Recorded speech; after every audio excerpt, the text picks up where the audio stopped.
Visit the link in the description box below to go to my website, check it out, and download your free worksheets.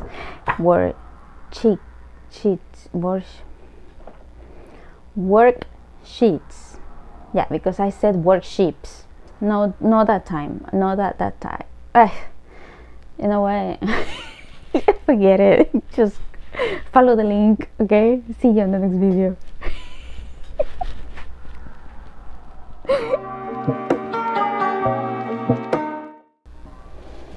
Hello guys, welcome back to my channel. I'm Mika, and today I'm very happy about this video because I am sharing for the first time my first ever hand lettering worksheets. Yay!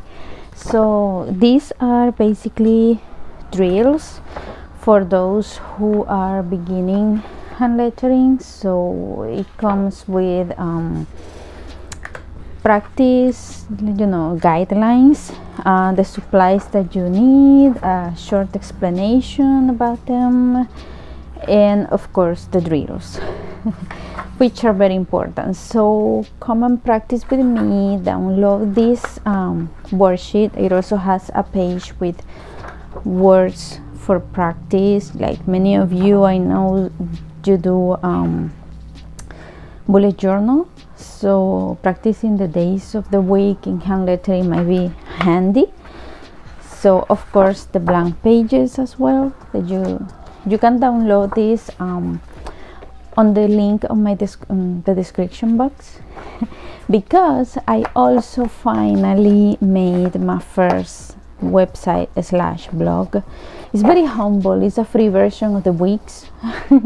So I kind of like the outcome, so I wanted to share that with you. So you're gonna find this PDF to download over there. Once you do that, come back here and practice with me. Let's do it. So for this practice, I'm gonna be using a small brush pen. This lettering guide is for small brush pens. So the ones I have chosen are the Writex sign brush pens, which I really love a lot lately. I'm also gonna show you with the Pen Flex by Marby Uchida. Of course, the Pilot Petite, because yeah, I love that, you know that, and the Pentel Touch. These are one of the pastels, the new ones. So let's start our practice. The first drill is the upstrokes. So if you are new to calligraphy, you probably have heard before in other tutorials that the golden rule of lettering is that the upstrokes are very thin. This is like pretty much the only rule modern lettering, brush pen calligraphy or lettering in general has. Always upstrokes are very thin, as thin as you want them to be. Some people like them like hairlines. So when you do this, try to go slowly. I'm not gonna go as slowly as I usually do because I don't want to make this video last forever. It's okay if you see this. It's gonna happen at the beginning. Let me zoom in. You're gonna get shaky strokes. Probably they are not gonna be as thin as you think they should be, but don't let that stop you. You keep doing it. Keep practicing your upstrokes. Now the second drill is the downstrokes. The rule about the downstroke is that they gotta be thick. So you apply pressure on your pen, and something you should know if you are new and you don't know it already, you don't use your pen like this or upright. You keep it at a 45-degree angle, okay? And that's how you keep your marker from getting ruined in the first place.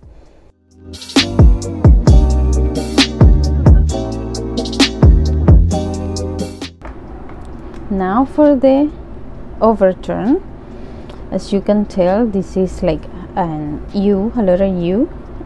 This is a little bit tricky because this is where you combine the two hand pressures that you have practiced in the first drills. So what you do is that you apply no pressure at all, and when you are halfway there up in the top, you start putting some pressure and you get a thick line. So the idea of the overturn is to look like a natural transition.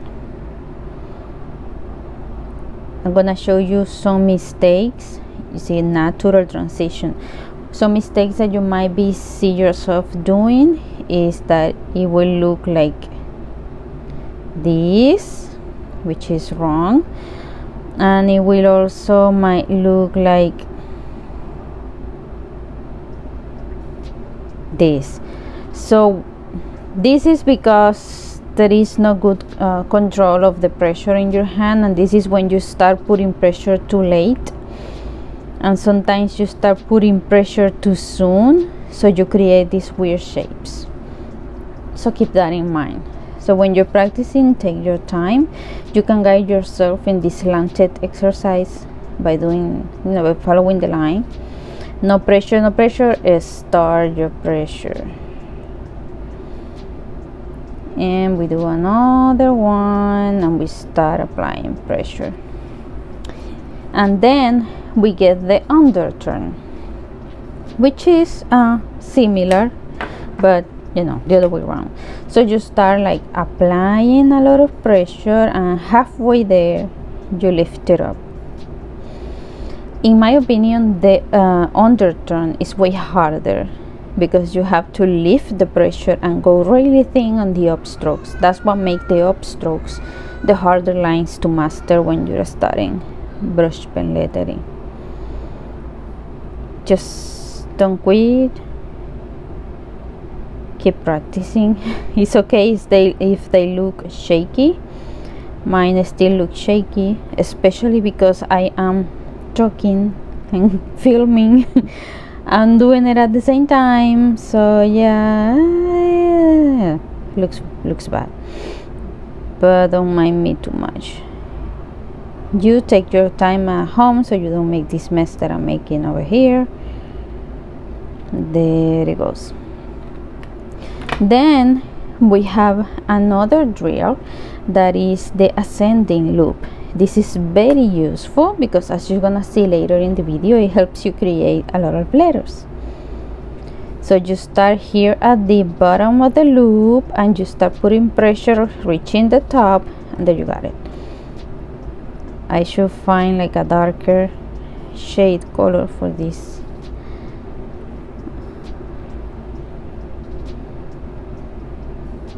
Okay, so start your loop and start putting pressure and do your loop. I change here the slant, so this is bad. There you go, much better. So keep practicing until you master. And something about the drills and why I recommend them to newbies is because even if you have years of doing hand lettering, you always need to keep warming up and exercising your hand, especially before important projects, because this is like a muscle. Creativity itself is like a muscle, so you need to keep working on it to not get rusty. Then it comes the descending loop. I don't know why always descending stuff and the underturns are just more difficult for me, but the descending loop is also very useful for many letters, and that's the trick and the charm of doing drills. It sounds like so boring, but if you have felt stuck in the past doing your hand lettering journey, probably you just need to practice drills a little bit more, and it will improve the overall appearance of all of your letters. I tell you that by my experience. I didn't start doing drills and it cost me many months, So I wouldn't like you to waste so many months and get discouraged in your lettering journey just because you didn't start on the right place. So let's grab the blue again. This is a beautiful drill, one of my favorites, and I'm gonna have to shut up because I cannot do this and talk at the same time. But this is the oval. So the way you're gonna do this, I usually start my ovals in here, in this part,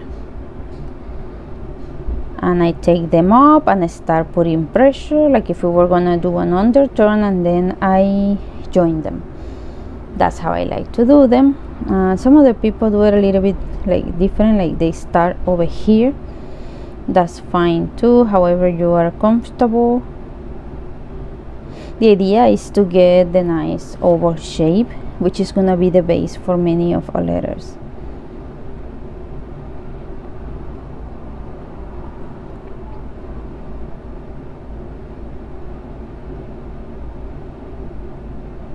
And trust me, this takes a lot of practice and it's trickier than it seems. Today my hand is not helping, but I bet you're doing a better job than me at this. I'm sure of that. Okay, as I practice, I am doing it better, I think.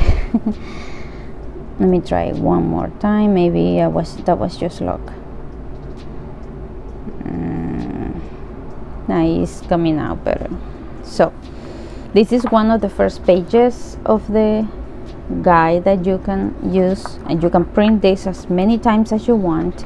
I recommend you use HP premium 32 paper because it's the softest and nicest on your nibs.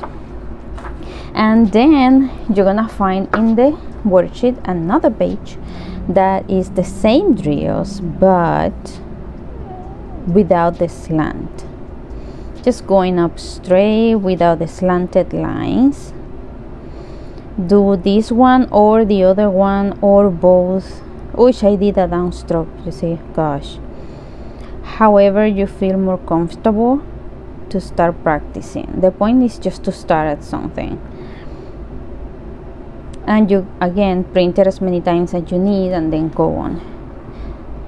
And this is the downstrokes. You're gonna do them the same way as the previous one. Actually, I find these ones to be easier than the ones that are slanted.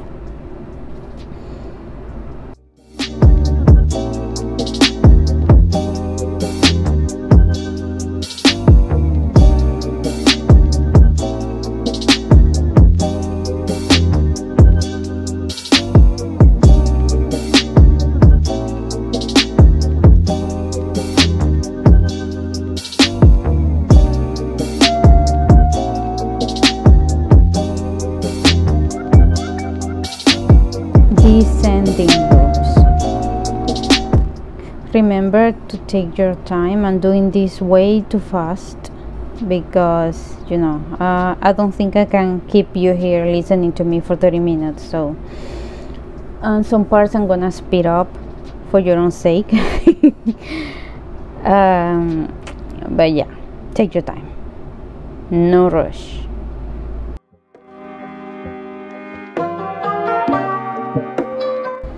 Now, no slant, ovals. I love the ovals.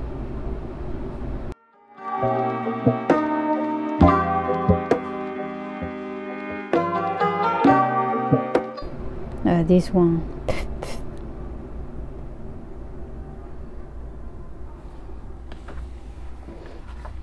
So again, keep practicing this page until you feel comfortable with what you're doing. And as a bonus page on this worksheet, because the worksheet, the drills are just basically the first pages.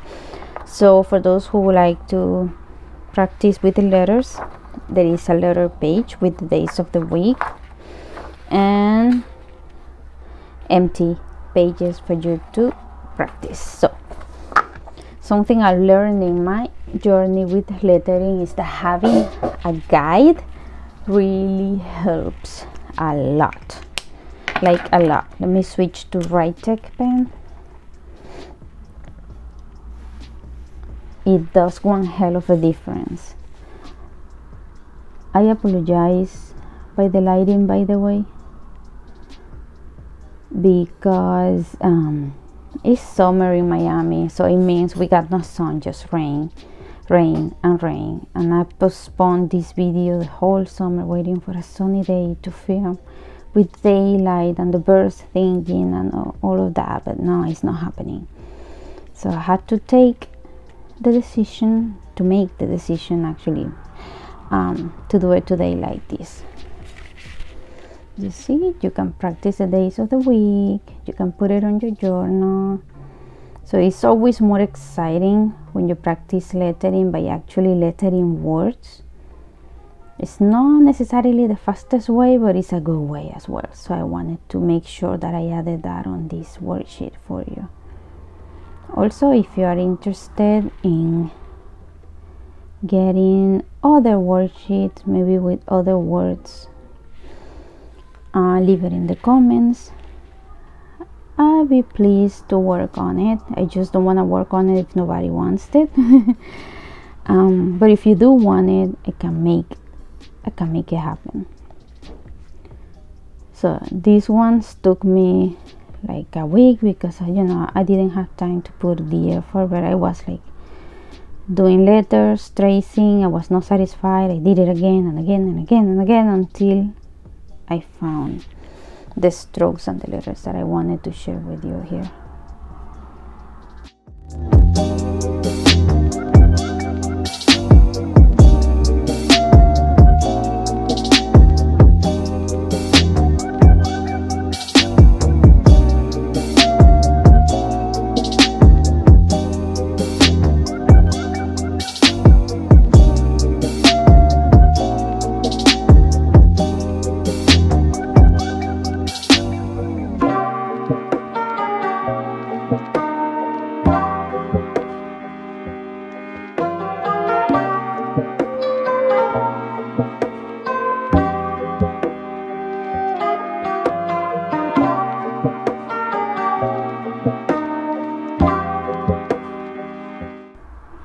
So now let's see a little bit of the logic behind the drills. For example, so let's write hello and with a cap H. So it's a downstroke, and this one is also a downstroke, so they should be thick. The crossbars are usually thin. Then we have a downstroke, and we leave an arm. This is the E. This is how I like to make my E. And your letters should always extend a hand to the next letter so they can grab the hand and become one. That's how my mother used to teach me cursive. This is just an example. Then you can embellish this by adding some other details or whatever. I suppose I'm gonna do something like this. So there you have it. Hello. So let me close it up a little bit, and now let's write it in small caps. So this is my baseline, so I'm gonna do an ascending loop. This is my ascending loop. Then I'm gonna do an overturn, and I extend the hand. Then I get my letter E, which is kind of half of an oval. This E has to extend the hand for the next letter. So you can do your L like this.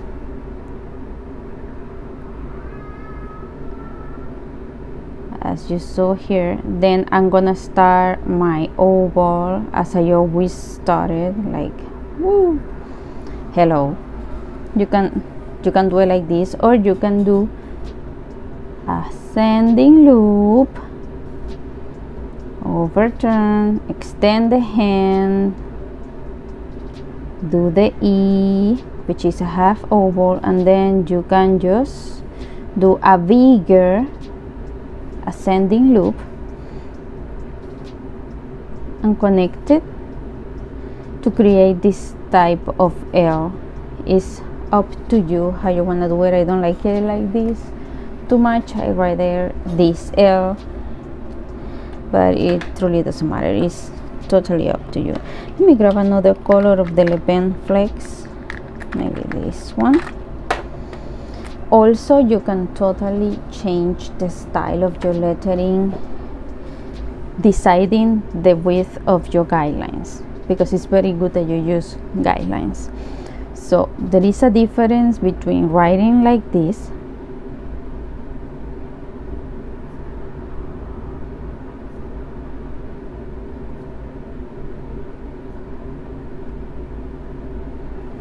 right, and now writing like this.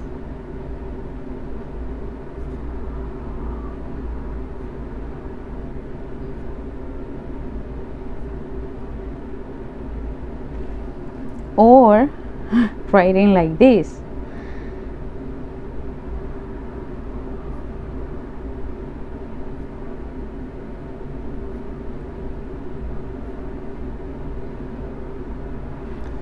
So all these tiny decisions that you make when planning your lettering piece will affect the look and feel of your letters, and you know, they can help you create or develop your style in the future. So that's pretty much how it goes. Let's write another word, like what kind of word? Zodiac. It says here Zodiac. So let's just write down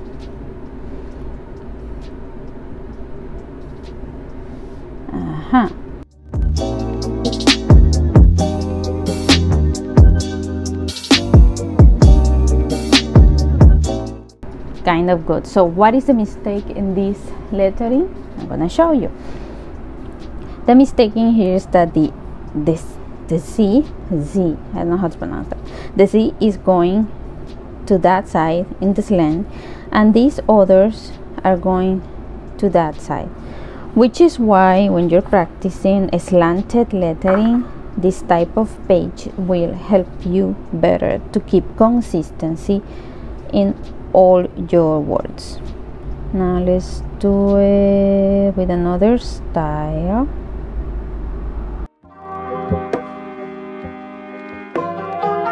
Something else you should mind and pay attention is to the kerning between the letters.